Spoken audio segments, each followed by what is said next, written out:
GMR power and infra का share क्या आने वाले समय में 100 प्लस का टारगेट दिखा सकता है? और जिस तरीके से जीएमआर पावर एंड इंफ्रा के शेयर में डेली अपर सर्किट लग रहे हैं, रोज इसमें जो अपर सर्किट की बातें सुनने में आती हैं, क्या ये तेजी इसके अंदर रिलायबल है या कंपनी के फंडामेंटल और फाइनेंशियल में वाकई में ही इतना दम है कि ये कंपनी आने वाले समय में आपको ट्रिपल डिजिट में दिखाई दे? और जिस तरीके से इंफ्रा और पावर सेक्टर को लेकर बाजार में एक पॉजिटिव माहौल है, क्या ये कंपनी इन दोनों सेक्टर का मजा ले रही है? या आप कह सकते हैं जो इस कंपनी के शेयर धारक हैं, क्या उनको पावर सेक्टर और इंफ्रा सेक्टर की दोनों ही तेजी इस शेयर के अंदर देखने को मिलेंगी? सवाल बहुत सारे हैं, जवाब एक ही है कि कंपनी के फाइनेंशियल और फंडामेंटल समझ लीजिए। एक एक चीज आपके आगे रखूंगा इस वीडियो के अंदर, फाइनली आपको पता लग जाएगा कंक्लूजन क्या है इस वीडियो के अंदर।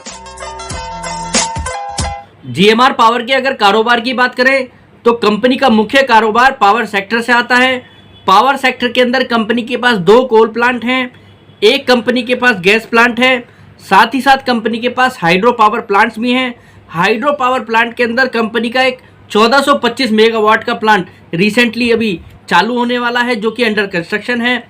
सोलर के अंदर भी कंपनी के पास कुछ प्लांट हैं और साथ ही साथ विंड के पास भी कंपनी के 2 प्लांट हैं, जो इस समय 3.4 मेगावाट की कैपेसिटी से बिजली को बना रहे हैं। जिस तरीके से पावर सेक्टर के अंदर सभी कंपनियां इस समय कैपेक्स कर रही हैं रिन्यूएबल एनर्जी सेक्टर के अंदर और नॉन रिन्यूएबल में भी, उसी तरीके से जीएमआर पावर भी इस समय कैपेक्स में लगी हुई है, जो कि कंपनी के फ्यूचर के लिए कहीं ना कहीं पॉजिटिव भी दिखाई दे रहा है। इंफ्रा सेक्टर के अंदर कंपनी के पास 8% 2 टोल प्रोजेक्ट्स हैं, जहां से कंपनी को टोल से भी आय आती है। साथ ही साथ कंपनी के पास 2 एन्युटी प्रोजेक्ट्स हैं और रेलवे के अंदर भी कंपनी के हाथ अभी एक प्रोजेक्ट लगा है। रेलवे को भी लेकर कंपनी एक प्रोजेक्ट पर काम कर रही है। कंपनी के पास काफी अच्छा लैंड बैंक है। तमिलनाडु के अंदर कंपनी के पास स्पेशल इकोनॉमिक जोन के तहत 1145 एकड़ लैंड अवेलेबल है। इसमें से 161 एकड़ लैंड की कंपनी की बातचीत चल रही है बेचने के लिए।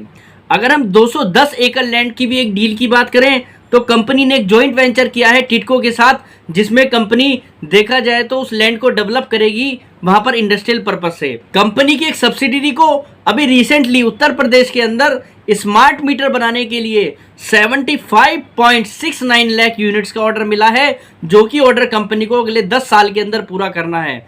और बताया यह भी जा रहा है, मैं इस फिगर को लेकर कंफर्म नहीं हूं कि इस ऑर्डर की वैल्यू लगभग 7,500 करोड़ रुपए के आसपास की है और ये ऑर्डर साइज के हिसाब से काफी बड़ा ऑर्डर भी है। अब मैं आपके साथ डिस्कस करता हूं इस कंपनी को लेकर काफी मुख्य बातें, जो आप लोगों को थोड़ा ध्यान से सुनना है अगर आप इस कंपनी को जानना चाह रहे हैं। कहीं ना कहीं ये बातें आई ओपनर भी साबित होने वाली हैं। जैसा मैंने आपको बताया कि कंपनी का जो बिजनेस है मेन पावर सेक्टर के अंदर है और इंफ्रा सेक्टर के अंदर है। अब हम बात करते हैं सबसे पहले कंपनी के मेन बिजनेस GPUIL, जिसके अंदर कंपनी पावर हाईवे से रिलेटेड कारोबार कर रही है। रेवेन्यू की बात करें तो अभी लास्ट क्वार्टर के अंदर कंपनी ने 1120 करोड़ रुपए का रेवेन्यू किया है, जिस पर कंपनी का 160 करोड़ रुपए का एबिटा आया है। अगर हम नेट प्रॉफिट की बात करें तो कंपनी ने नेट 200 करोड़ रुपए का लॉस किया है। थोड़ा नोट करिएगा, लॉस। 5100 करोड़ रुपए का डेट कंपनी का घटकर अभी यहां पर दिखाई दे रहा है कंपनी का GPUIL के तहत। अब हम बात करते हैं कंपनी का जॉइंट वेंचर GEL की, GMR एनर्जी लिमिटेड, जो कि कंपनी का हिस्सा है। कंपनी की GEL के तहत लगभग 56% कंपनी के पास स्टेक है। GEL के पास 8% कुछ पावर प्लांट्स हैं। इसमें कंपनी बेसिकली एनर्जी का ही काम करती है। कंपनी के पास इस लास्ट क्वार्टर के अंदर लगभग 1346 करोड़ रुपए का रेवेन्यू किया है। कंपनी ने देखा जाए तो एबिटा 400 करोड़ रुपए का किया है और प्रॉफिट यहां पर कंपनी का 77 करोड़ रुपए का आया है। यहां पर कंपनी ने 324 करोड़ रुपए की इंटरेस्ट कॉस्ट भी पे की है, जिसके कारण एबिटा 400 करोड़ होने के बावजूद भी कंपनी को यहां पर प्रॉफिट कम आया है। GEL के ऊपर अगर देखा जाए तो 8% 7,500 करोड़ रुपए का डेट है। 7,500 करोड़ रुपए का डेट है। जरा इस बात को आप थोड़ा ध्यान से समझिएगा जो मैं आपको बताना चाह रहा हूं। 7,500 करोड़ रुपए का डेट GEL के पास है और कंपनी का जो मेन बिजनेस है GPUIL, उसके अंदर इस समय 5100 करोड़ रुपए का डेट है। टोटल डेट की कीमत हो जाती है 12,600 करोड़ रुपए।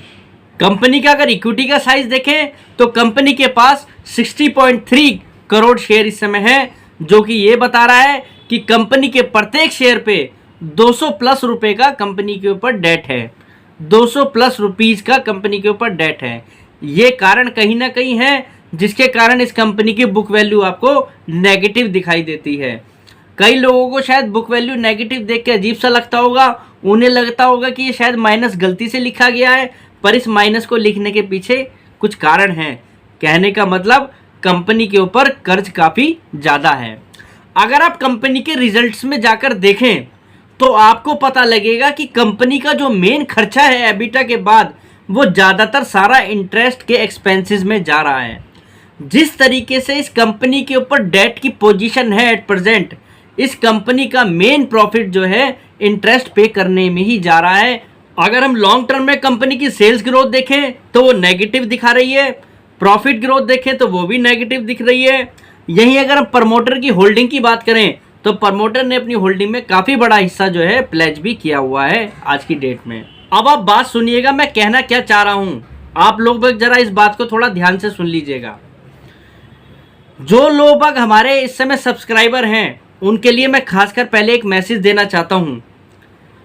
अगर मार्केट में आप सोच रहे हैं कि मुझे हर शेयर के अंदर कमाना है या आपका फोकस सिर्फ कमाई करने पर है, तो आप गलत सोच रहे हैं। आप ऐसे बिजनेस को आइडेंटिफाई करना सीख जाओ जिनके शेयरों को खरीदकर आपको लॉस नहीं होगा। आप प्रॉफिट करने वाले कंपनियां अपने आप ढूंढने लग जाएंगे। ये हमारी कमी है कि हम हमेशा जो है प्रॉफिट देने वाले ही शेयर ढूंढते हैं। अब जीएमआर के अंदर मैं ये बात आपको क्यों कह रहा हूँ, आप समझिए।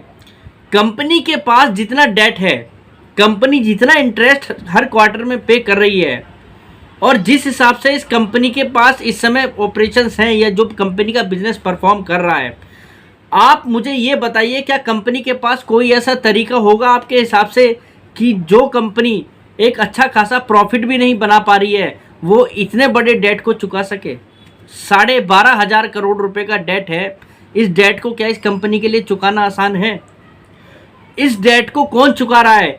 इस डेट को आप चुका रहे हैं जो इस शेयर को आंख मीच कर खरीद रहे हैं, आंख मीच कर। ट्रेडिंग के बेसिस पे शेयर अगर चल रहा है, आप उसे में कोई ट्रेडिंग व्यू ले रहे हैं तो वो तो बात हो गई। दूसरी, अगर आप फंडामेंटली इस कंपनी के अंदर इन्वेस्ट करने की सोच रहे हैं तो इस कंपनी को 100 में से 100 नंबर मिलते हैं अपने नेगेटिव परफॉर्मेंस के लिए। ये आपके पैसे को जीरो बनाने की पूरी क्षमता रखती है ये कंपनी। रही बात जो लोग पॉजिटिव हो रहे हैं कि स्मार्ट मीटर को लेकर, ये स्मार्ट मीटर का 10 साल का प्रोजेक्ट है, 7,500 करोड़ रुपए का भी ये प्रोजेक्ट है। क्या कंपनी ने ये बताया है कि इस कंपनी इस प्रोजेक्ट पर कितने पैसे कमाएगी? प्रॉफिट आफ्टर टैक्स क्या प्रॉफिट होगा इस प्रोजेक्ट पर कंपनी बता सकती है? अभी किसी को कुछ नहीं पता है। शेयर ऑपरेटर के द्वारा चलाया जा रहा है। इंफ्रा सेक्टर, पावर सेक्टर की तेजी का भरपूर फायदा लेकर इस शेयर को चलाया जा रहा है। मैं अभी गलत साबित हो सकता हूं आने वाले काफ़ी दिन। आप मुझे शायद गाली भी दें, मेरी वीडियो से आप नाराज़ भी हों, पर आप लोग बाग ये देखिएगा कि एक म्यूजिकल चेयर गेम की तरह ये होगा। इसके अंदर लोग बाग शेयर खरीदते रहेंगे, बेचते रहेंगे, शेयर को ऑपरेटर चलाता रहेगा, पर लास्ट में फंडामेंटली इनके अंदर कुछ नहीं होगा। जब मार्केट में से इस सेक्टर के ऊपर से पानी उतरेगा तो ये शेयर आपको नीचे ही दिखाई देगा।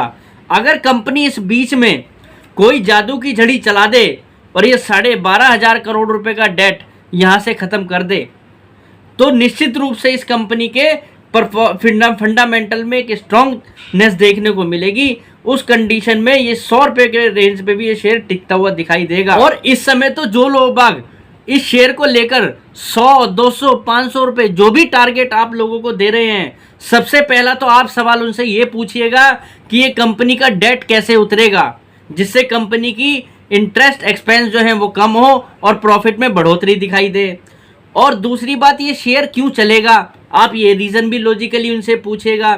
तीसरी बात, आप लोगों को ये बात ध्यान रखनी है कि ये एक म्यूजिकल चेयर गेम है। आप ट्रेडिंग करते हैं, आप करिए, आप शेयर को लीजिए, बेचिए, कोई दिक्कत नहीं है, पर अपने पोर्टफोलियो में, अपने डीमेट में ताला मार के रखने की कोशिश मत कीजिए। जिस दिन भी ये म्यूजिक बंद होगा आपको एग्जिट का मौका नहीं मिलेगा। जैसे शेयर ऊपर चढ़ता हुआ जा रहा है वैसे ही नीचे आएगा।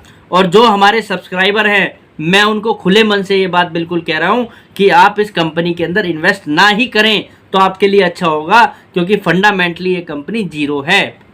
फाइनेंशियल इस कंपनी के जीरो हैं। ट्रेडिंग के हिसाब से हो सकता है ये कंपनी हीरो हो, पर अदरवाइज ये कंपनी जीरो है। अगर आप अपनी मेहनत की कमाई बचाना चाहते हैं तो GMR जैसी कंपनी से स्टे अवे रहिए। इस समय इस कंपनी के अंदर कुछ नहीं है। अब फैसला आप लोगों को लेना है GMR पावर को लेकर आपको क्या करना है। मैंने अपनी राय क्रिस्टल क्लियर तरीके से आपके आगे रख दी है, आपको बता दिया है। जो कुछ कंपनी के पॉजिटिव पॉइंट थे वो भी बताए, जो भी कंपनी के नेगेटिव पॉइंट थे वो भी बताए। चलिए वीडियो को यहीं समाप्त करते हैं। नमस्कार।